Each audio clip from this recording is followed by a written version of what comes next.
ചിത്രം സീരിയലിന്റെ ഇന്നത്തെ ഫുൾ എപ്പിസോഡ് റിവ്യൂ ആണ് പറയുന്നത്.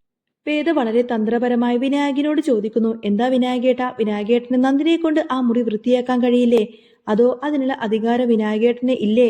വേദയുടെ ചോദ്യം വിനായകന്റെ അഭിമാനത്തെയാണ് മുറിവേൽപ്പിച്ചത്. ഇത് കേട്ടപാടെ വിനായകൻ ആവേശത്തോടെ പ്രതികരിച്ചു. അവൾ അത് ചെയ്തില്ലെങ്കിൽ വീട്ടിലുള്ള മറ്റുള്ളവരോട് എനിക്ക് ചില സത്യങ്ങളൊക്കെ വെളിപ്പെടുത്തേണ്ടി വരും. എന്നാൽ വേദ അതിനെ തടഞ്ഞുകൊണ്ട് തന്നെ അതിൻ്റെ ഒന്നും ആവശ്യമില്ല വിനായകേട്ട, ഞാൻ തന്നെ വിളിക്കാം. തുടർന്ന് വേദ നന്ദിനിയെ വിളിച്ചു. നന്ദിനി വന്ന ഉടനെ തന്നെ വിനായകൻ കടുപ്പത്തിൽ അവളോട് ആജ്ഞാപിച്ചു, നീ വേഗം പോയിട്ട് വിക്രമിന്റെ മുറി അടിച്ചു വാരി വൃത്തിയാക്കണം. ഇത് കേട്ട് നന്ദിനി ഞെട്ടിപ്പോയി. അവൾ എതിർപ്പുമായി രംഗത്തെത്തി. എന്നോടാണോ പറയുന്നത്?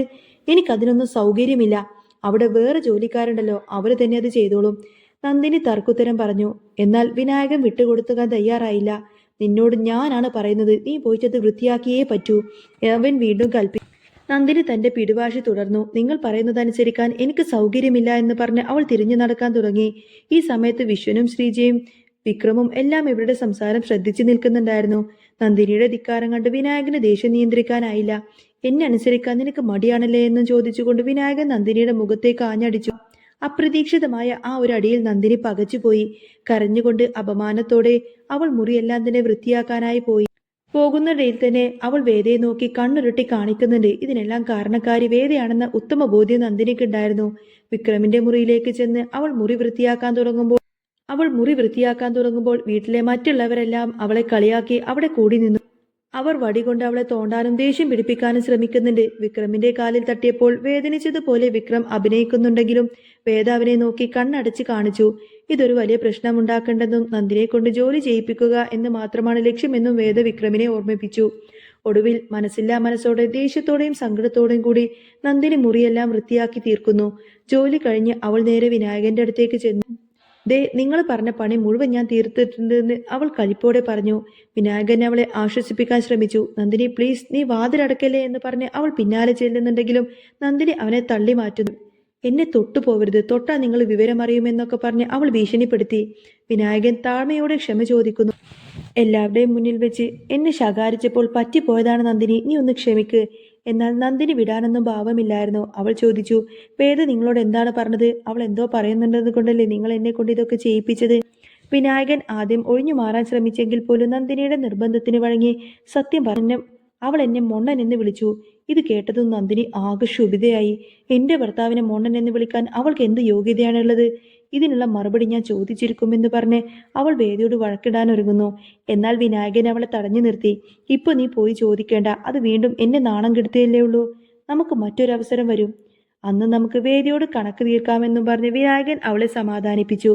വിനായകനും വിശ്വനും കൂടി കട്ടിലെടുത്ത് മാറ്റുന്ന സമയത്താണ് ശ്രീജയും നന്ദിനിയും തമ്മിലുള്ള സംഭാഷണം നടക്കുന്നത്. നന്ദിനി ശ്രീജയോട് തന്റെ സംശയം പങ്കുവെക്കുന്നു. ശ്രീജയെടുത്തി, ഇവിടെ എന്തോ ഒരു രഹസ്യമുണ്ട്. വേദയ്ക്ക് ഈ വീട്ടിലെ എന്തോ ഒരു വലിയ രഹസ്യം അറിയാം. അതുകൊണ്ടാണ് അച്ഛനും വിനായകേട്ടനും വിക്രമും എല്ലാം തന്നെ മാറിയത്.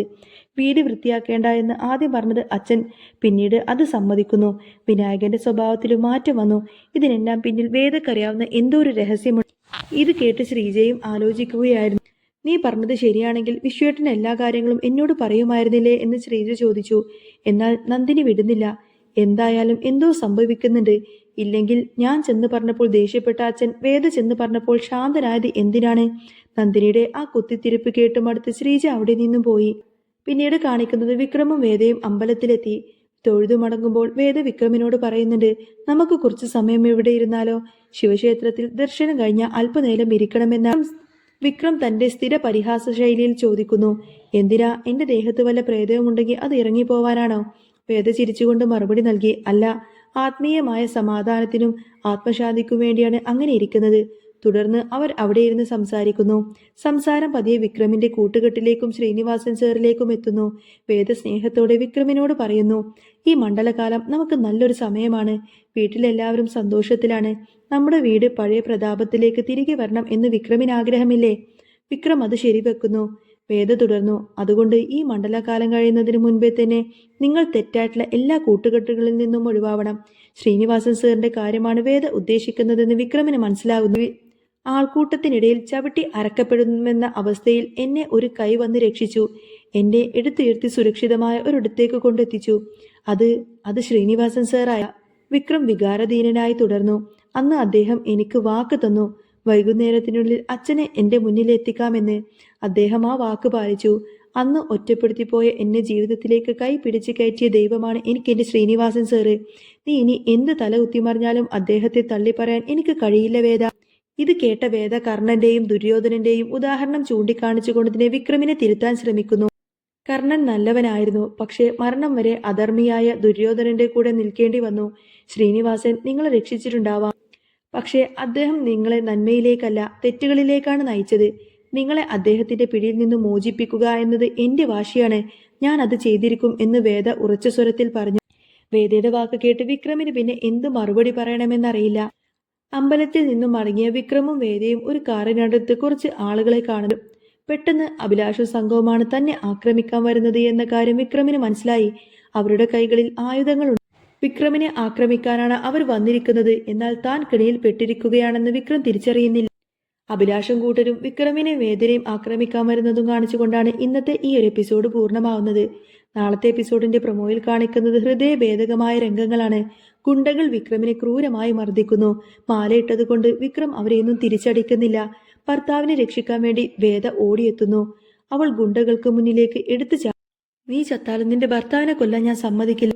വാസവൻ അവളെ പിടിച്ചു മാറ്റുന്നുണ്ടെങ്കിലും വേദ വിക്രമിനെ കെട്ടിപ്പിടിച്ച് സംരക്ഷിക്കാൻ ശ്രമിക്കുന്നു. അടിയേറ്റ് അവശനായ വിക്രമിനെ കണ്ട് സങ്കടം സഹിക്കാനാവാതെ പൊട്ടിക്കരയുന്ന വേദയെ കാണിച്ചുകൊണ്ടാണ് നാളത്തെ പ്രൊമോ എപ്പിസോഡ് തീരുന്നത്. ഇനി വരുന്നത് നല്ല സൂപ്പർ ത്രില്ലിംഗ് എപ്പിസോഡൊക്കെ തന്നെയായിരിക്കും. അപ്പോൾ നിങ്ങൾക്ക് ഈ ഒരു ചാനൽ ഇഷ്ടമാവുകയാണെങ്കിൽ സബ്സ്ക്രൈബ് ചെയ്യാനും സപ്പോർട്ട് ചെയ്യാനും മറക്കല്ല.